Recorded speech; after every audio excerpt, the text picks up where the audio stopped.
The public is being conditioned to watch the skies for missiles. This is a systemic misdirection. The U.S. accuses Russia of dangerous and inexplicable escalation, but the real vector of attack isn't kinetic, it is silent. It is the weaponization of absence. Analysts at USI and CSIS have modeled this scenario for years. A state facing a terminal solvency crisis, strangled by what Asia Times calls an undeclared war of tariffs, has a mathematical incentive to escalate asymmetrically. Their primary target is not cities. It is the central nervous system of global finance and military command, undersea cables, and satellite networks. Severing these connections requires no launch-on-warning protocol. It is an act of strategic silence that cripples a data-dependent adversary instantly, transforming it from a global power into a blind leviathan, immensely strong, but without senses, unable to process transactions or coordinate defense. This is the predictable prelude to kinetic conflict engineered by economic desperation. The official explanation for the war is a deliberate misdirection. U.S. officials label Russia's actions a dangerous and inexplicable escalation. This is incorrect. The escalation is not inexplicable. It is a mathematical function of a solvency crisis.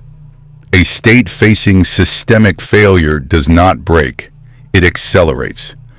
The primary motive is not conquest, it is survival. CSIS analysis confirms the core liability. A prolonged, unpopular war drains domestic political capital to zero. When the kinetic cost of conventional operations exceeds the state's ability to pay, both in treasure and political support, the regime itself becomes insolvent. The leadership faces a zero-sum choice: lose the war and be deposed, or escalate the conflict to change the fundamental equation. This pivot is not a sign of madness. It is a calculated response to economic strangulation. Policies framed as tariffs are understood by state actors as an undeclared war. When a nation's economic viability is targeted, its conventional military weakness becomes an accelerant, not a deterrent. It forces a strategic pivot away from established rules. The weaker actor is forced to abandon the symmetric battlefield they are guaranteed to lose. They must embrace asymmetry to impose unacceptable costs on the stronger power. The goal is no longer to win on the ground.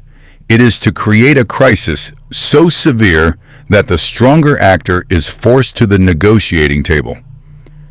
This is the blueprint from weakness to warfare. Therefore, the motive is solvency. The regime is not fighting for territory. It is fighting to avoid a balance sheet that ends in its own liquidation. This vector is predictable. Economic pressure on a brittle, nuclear-armed state does not lead to its peaceful collapse. It leads to launch-on-warning protocols being re-evaluated as a tool of fiscal policy. The central mechanism is a new kinetic cost curve. Analysts at the Royal United Services Institute, RUSI, document this asymmetry. A $5 million main battle tank is rendered a multi-million-dollar liability by a $500 first-person view drone. This is the democratization of violence. Not a political slogan, but a systemic collapse in the cost of entry for delivering lethal force. This economic reality is the primary accelerant for weaker actors. A state facing a solvency crisis, strangled by sanctions or tariffs, cannot afford a conventional, symmetrical conflict. It is mathematically forced to exploit this leverage, turning an adversary's high-cost assets into liabilities. Every low-cost drone strike is not just a tactical victory. It is an attack on the enemy's balance sheet, designed to inflict maximum financial attrition. Geopolitical friction is not random. The regional instability reported in legacy media is misdirection. These zones of collapse are not accidents. They are laboratories.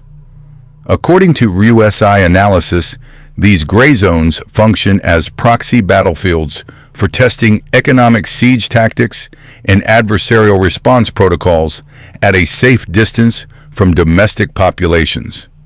They are the proving grounds for a new kind of warfare.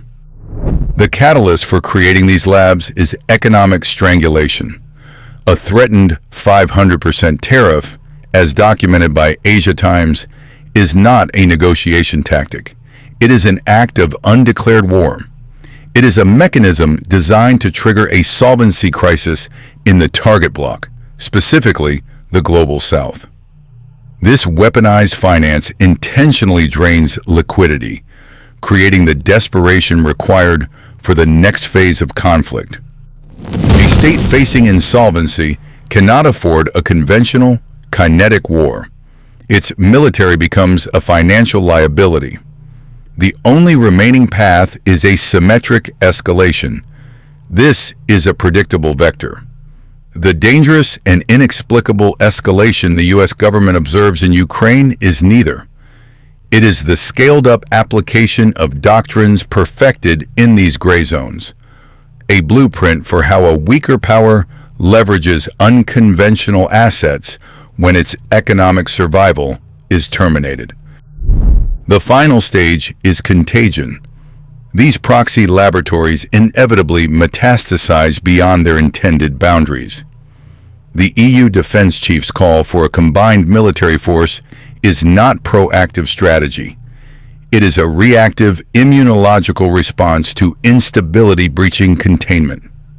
The collapse of Venezuela, a formerly wealthy oil state, serves as the systemic blueprint. Create a failed state through economic pressure, turning a sovereign nation into a permanent zone of asymmetric threat that can be leveraged by any interested third party. The Launch on Warning Protocol is not a policy of aggression. It is a mathematical function of systemic fear. For a state facing a solvency crisis, its nuclear arsenal becomes its final, non-negotiable asset. The doctrine authorizes a full-scale retaliatory launch based on satellite and radar data indicating an inbound attack before that attack lands. The objective is to prevent decapitation. Now inject a modern accelerant, cyber warfare. CSIS analysts term this the fog of digital war. A targeted cyber attack that blinds early warning systems creates an impossible command dilemma. The commander receives two inputs. The screens are black, and protocol dictates a communication blackout is the first stage of a decapitation strike. The choice is no longer launch versus wait. The choice is launch based on protocol or risk total asset liquidation by waiting for confirmation that can no longer be received. The system is engineered to interpret the absence of data as the ultimate threat, forcing a kinetic response to digital silence. This is the final vector from economic weakness to asymmetric escalation. The mathematical vector from economic strangulation to kinetic conflict is non-negotiable. As Asia Times reports, tariff threats function as an undeclared war, systematically engineering a solvency crisis in a target state. This is the playbook that turned Venezuela from a regional power into a systemic liability. A state pushed toward insolvency does not surrender. It escalates asymmetrically. CSIS analysis confirms the protocol. When facing a superior conventional force, The weaker actor must demonstrate its capacity to inflict disproportionate economic pain at a near zero kinetic cost. The goal is to force the aggressor to recalculate the cost-benefit of its economic policy. This requires a signal, an event severe enough to be felt systemically, yet ambiguous enough to ensure deniability. The calibration forecast. Within 12 months, expect a catastrophic, attribution-impossible outage at a major subsea internet cable landing station.